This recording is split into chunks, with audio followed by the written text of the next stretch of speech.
All right, everybody. Sorry about that. I thought I was live, and I guess due to technical issues, it had the video up, but I guess it wasn't live. So anyway, we'll make this a quick run through of hopefully. I know it's a little bit late here. It's already going on 11:30, so sorry for those of you who had set aside the time to watch, and um, hopefully you're still with us. Anyway, today we're going to be talking about habits and how it impacts everything we do on our daily basis. So a habit basically is an automatic behavioral response to an environmental cue. The cue can be an external cue or an internal cue. External basically means that something from your environment that triggers you to do something. An internal cue is something like your thoughts or emotions that trigger a specific action. Um, so there's the part of your brain that's responsible for um, uh, developing a habit is the basal ganglia. So habit formation follows a specific sequence. When you're um, doing a new activity, leads to creation and organization of neurons in your brain that connections that make this habit. Um, so over time, when you repeatedly uh, do this behavior, it becomes a fixed uh, set of actions. And when the habit is fully acquired, you're able to perform it automatically, meaning you're not thinking about it, you're not focusing about it. One example is if you're tying your shoes. When you're little and you're learning how to tie your shoes, you actually have to sit there and think about, doing the laces and all that. As you create a habit, it's not something you think about. Nowadays as an adult, you've got to go out to the store and you need on shoes. You're sitting there tying your shoes, but thinking about what you need to buy at the store. Um, so once and the sequence or actions tend to occur in response to a particular cue. In this case, you're going to the store, you know you need shoes on, so you sit down and put on your shoes. So our habits are learned and repeated and acquired, and then they start occurring automatically. And once a habit gets shifted into this automatic category, that's when it's hard to get it back out. So your brain doesn't really distinguish between a good habit or a bad habit. It's just a habit. Obviously, good habits are those that are things that promote healthy behaviors, and bad habits are stuff that's not. And we actually use habits daily. And most of our habits that we do are stuff that actions we take every day. About half of them are habits. It's stuff we don't have to think about, like getting up in the morning and getting ready to go to work or something along those lines. But in order to change a habit, there's an actual 5 stages. And this is called the Trans-Theoretical Model, or TMM. And it was developed in the 1980s. And the 5 stages are pre-contemplation, contemplation, preparation, action, and maintenance. And the whole thought is that you move from one stage to the next, and so forth. And if you try to hurry through a stage or skip one, it only results in setbacks.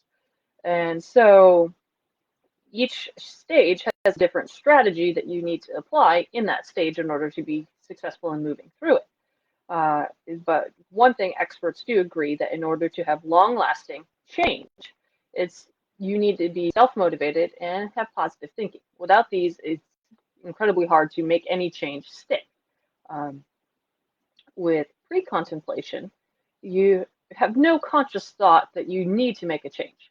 And this can be due to a lack of awareness that you need to make a change, or it can be that you've tried in the past and it's not worked, so you feel demoralized and you don't think that it will be successful, so why bother, right? So once you get beyond this, you're now in the contemplation stage, and that's when you're considering making a lifestyle change. And usually that's within like the next 6 months. Often people go back and forth for much longer than this, but it's at least 6 months that you're like, okay, some point soon I need to make a change. The key thing in this stage is that you're aware of the fact that you need to change a behavior because it's a problem. But you're still not really committed to taking any specific action just yet. That's why it's helpful to get unstuck from this by making a list of pros and cons and then examining those cons and trying to figure out a way to overcome them. All habits have a function. Good habits, bad habits, it doesn't matter. They serve a function in our mind somehow. When it formed the habit, it correlated. It's here's the cue, here's the action, here's the reward or the benefit of the habit. So when you're examining a habit, you have to identify that cause, the function, the purpose of that habit, and then come to grips with whatever that bad habit is serving.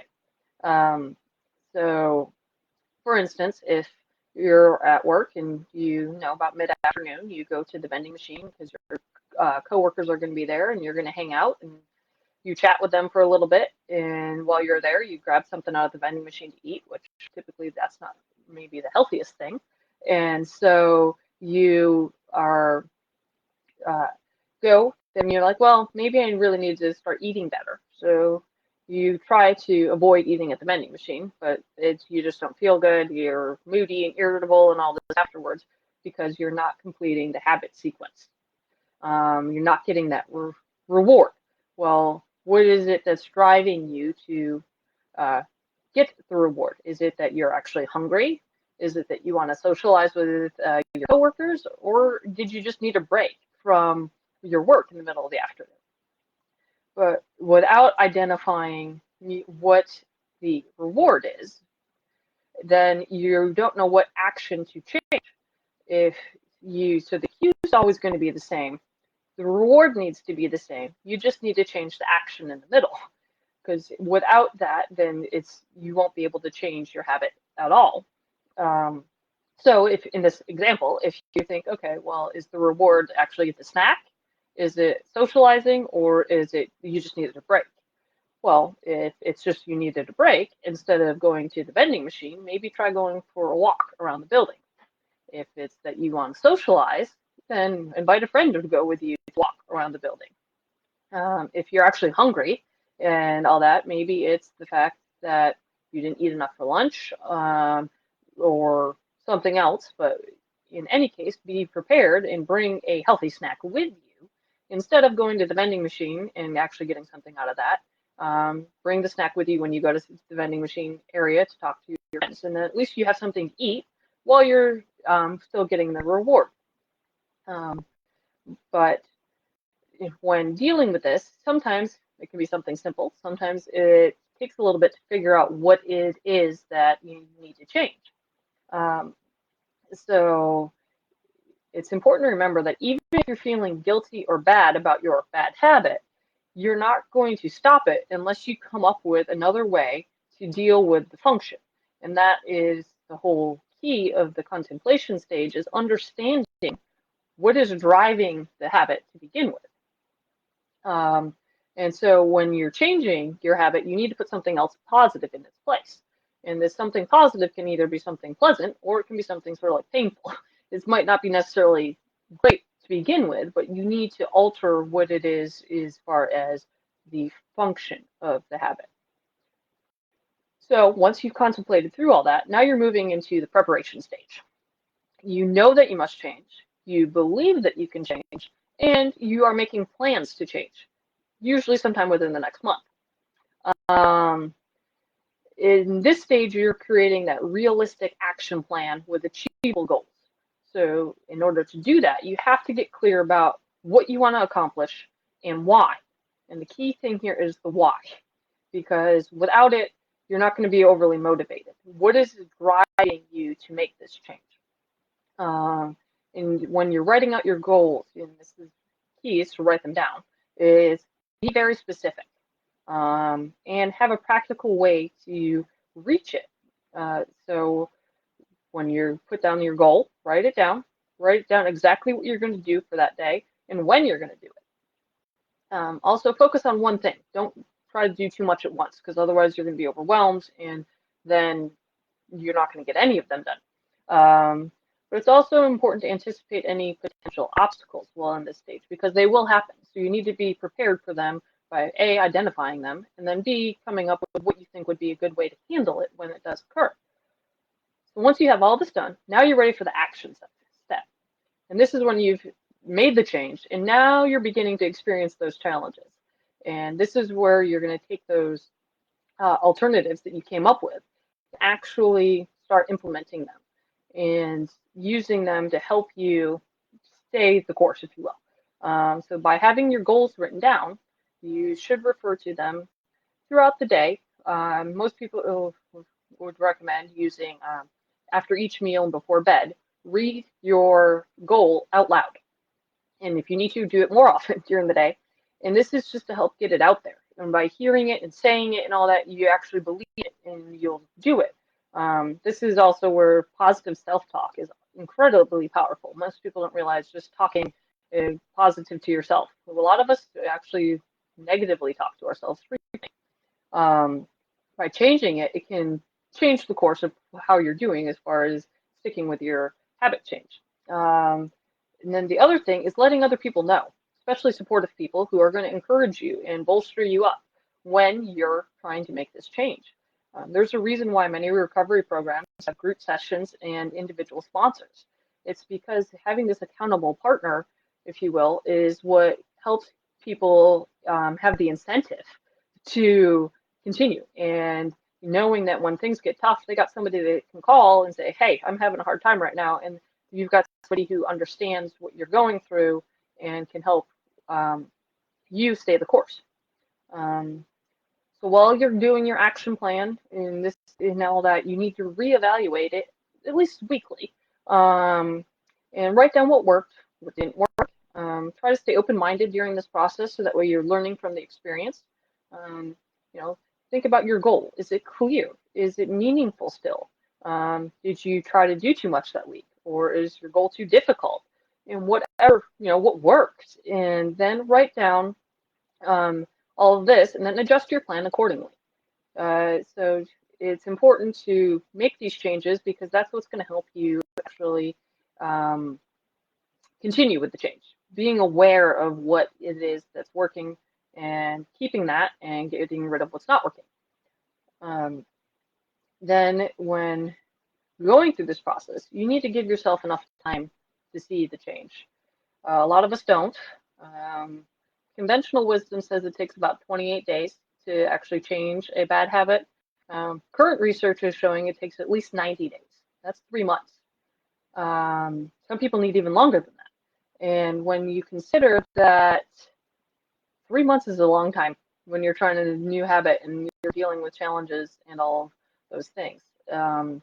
It's, every January, the gyms are packed because people have made their New Year's resolutions and they're like, yes, this is my year. I'm going to get in shape. I'm going to do it. But by the end of March, 3 months in, most of those people aren't at the gym anymore. And it's because it's too challenging. They give up and all of that. And in order to actually make the change, you just need to give yourself the time to do it and stick with your plan. Once you get beyond this part of the stage, you're now in the maintenance phase. And that's when you've been practicing your new behavior change for about 6 months or so. And you're working on preventing relapses to the bad habit and still trying to integrate the new habit into your daily routine. Often this is going to require other changes because you're trying to avoid situations or triggers that lead to the bad habit. This is part of the phase is incredibly tough. And so you're going to slip up, and that's okay. That's fine. Just don't give up. Instead, revisit your goals, stay positive, and get back on track. Remember, the path from one stage to the next is never straightforward. So when you relapse, and I did say when, because it's going to happen, is that it's try to learn from that experience, learn about yourself, and therefore, when you're moving forward, take what you've learned and adjust accordingly to make improvements. And this is key to changing any habit. So, I mean, when you're going through the whole process, just to recap here, you've got to identify you've got a habit that you need to change.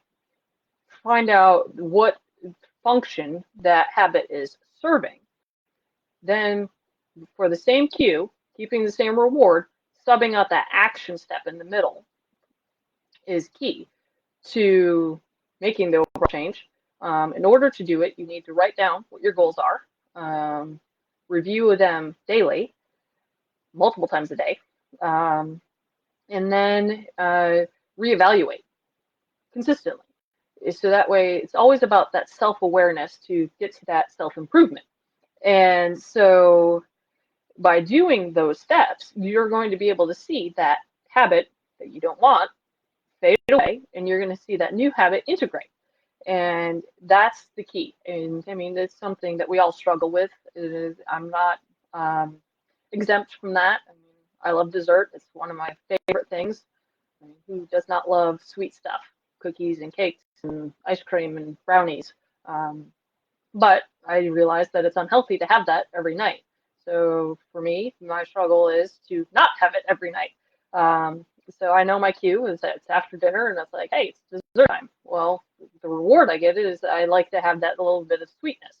So instead, what of eating those things I know I shouldn't, I'll sub it out to maybe try something else that's like fruit or something similar where there's a little bit of sweetness, but it's not artificial sugar, it's not a ton of sugar. Obviously, fruit comes with other nutrients that is helpful. So for me, and then it's something I do every day. Sometimes I'm able to actually avoid dessert altogether, but most days I still have this little small something, but I try to make it a healthy something if I'm going to have it. So just so know, you're not alone. None of us are perfect in this. It just takes time. But remember, any habit can be changed. You just need to be consistent as possible when making the change. So to start small. Do it every day and build on that. Remember, change is a process. It's not a singular event. So just go ahead and continue changing those habits. It will happen. Follow the steps that we just talked about. If you have questions, please don't hesitate to reach out to me. I'd love to hear from you, get some feedback, answer any questions you have. And otherwise, I will see you next week in our next weekly training event. And I will keep you posted on when that will be. So tune back into the group page frequently. Until then, I will continue changing my habits. You continue changing yours and stay healthy.